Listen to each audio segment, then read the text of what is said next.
As we learn the Torah, that the same concept repeats again and again, is the supervision of God in the creation in general and in each individual.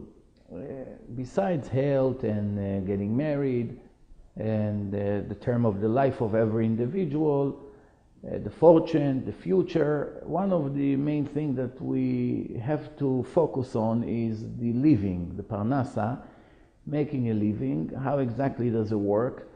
We know that every individual from Rosh Hashanah, from the beginning of the Jewish year until the end of the Jewish year, God is determined how much money he's going to make, and it's decided precisely according to what he did in previous year. And based on that, his net income is decided. And that's what the Torah says, Ashlech ya'avcha al Hashem v'hu yichalkelecha. You have to throw all the weight, all the efforts on God's hands, and he will take care of you accordingly. So the concept is very simple. The more confidence you have in God to feed you and your children, the easier it's going to get. If you're not sure, if you think you are doing it, the more efforts you put, the less assistance God will give you. There's an interesting story about a Jew that was praying to Hashem every day for his parnasa, and it was not going so well. He felt that maybe he deserved more, and he decided that maybe he will go to the priest, in the church, and maybe he can do something for him. So he went there. He got to the church in the middle of the day. The church was empty. He saw no one is there. He saw the statue of JC and a beautiful chandelier, all from, made from gold and crystal. So once no one was there, he started to think, maybe it's an opportunity for me to steal something from here. I'll be rich for the rest of my life. So he saw a ladder over there. He got the ladder. He climbed over there. He picked up the pieces of gold out of the chandelier. There was 12 pieces. And quickly, he took a piece of material over there. He wrapped it, and he ran away. In the meantime, a few hours later, the priest showed up. He saw that somebody vandalized the chandelier. Right away, he informed the king. Everybody came because there was a main church over there. And they decided for sure who could have done such a thing. It's only the Jews. They called up the chief rabbi and they told him, you have 24 hours to return the pieces of gold. If not, we'll make a decree that all Jews have to go to the exile. You have to leave your businesses, your homes, and leave within a week. There will not be any Jewish person in this country.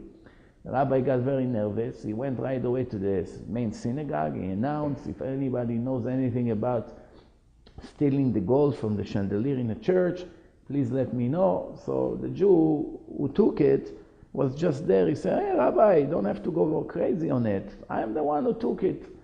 The rabbi said, why are you doing such a thing? Don't you know you're going to get us into a serious problem? So the Jew said, no, don't panic. Let me go and take care of it. I'm going there. I'm going to meet the priest and the king, and I promise you everything will be fine. So the rabbi, they're all still nervous. The Jew showed up over there. He comes to the priest. He say, I'm the one who took the pieces. So they say, oh, you're the one who took the pieces? You're probably coming to blame yourself to save all your nation. We don't believe you're the one. You're not going to be so brave to show up like this, just like that.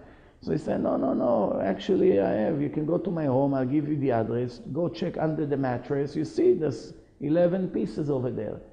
So the priest said, what do you mean 11? There was 12 pieces. He said, yeah, one already I sold. With the money I bought matzahs and wine for Passover. I fed my whole family for the last month. It's been a very good help for me. So the priest said, we hope for your life that you are not telling the truth, because if we're going to find these pieces there, you're going to be executed in front of everyone here in town. So the Jew said, wait, before you do it, let me ask you a question. I don't understand. I came here to meet with you. You were not here. And then, I saw the statue of JC, JC, your God.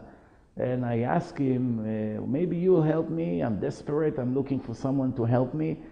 So maybe you can have some money to give me, like donation or something. So JC told me, no, what's the problem? Here, climb on this ladder and take some pieces from the chandelier, and don't worry, everything will be fine. So I told him, no, you know, it's very high, it's difficult, I'm afraid to fall. So he said, okay, wait, don't move. He came down all the way from the stage over there. He climbed on the ladder, he took the 12 pieces, he put it in a bag for me, and he gave it to me, and he blessed me to have happy Passover. And then I went home, and I'm very happy that finally your God helped me. So the priests look at the king look at the priest, they know now there's a situation here. So they, in front of all the people of the church, so they say, okay, let's speak privately. They go behind the scene, and the king say, you understand what this Jew is doing to us, right? Whatever we're going to answer, there will be a problem. If we're going to tell him, you really believe that JC did something for you, he cannot move here, he's stuck here, it's a statue, what can he do for you? Then everybody will ask, hey, we all believe and pray for this figure, now you're saying he cannot do anything. And if we're going to believe that he did it, we're going to look like fools. So what's the situation? I think that we should forgive this Jew, let him take the gold, and that's it. So they came out, they said, okay, we appreciate it, we're very happy that you got what you needed, have a great year, and that was the end of the story. And this is what King David wrote in Tehillim, about all these statues, about all these idols worshipping, that so many millions of people follow that, not thinking, how can it be that such a thing that contradict completely what the Torah says, and the Torah warns so many times not to worship idols, not to believe in them, not to believe in their power, or any way that's similar to an idol. And God ordered us to be very careful because it's one of the worst sins in Judaism. And then a group of people come and say that God gave another book, and over there it's all the opposite. All of a sudden statues everywhere, believing that God has a son, and all the rest of these things. So the idea behind this is, we all know from the time we got the Torah in Mount Sinai in front of millions of people, there's one God. He told us there was no other before, there'll never be another one. And everything we have to do is to aim to him directly, not to middlemen, not to representative here that we think they're going to help us. As David HaMelech, King David wrote in Tehillim, Al tivtechu b'nedivim, don't put your trust in generous people, even though they may want to help, because their help comes directly from God. Thank you very much.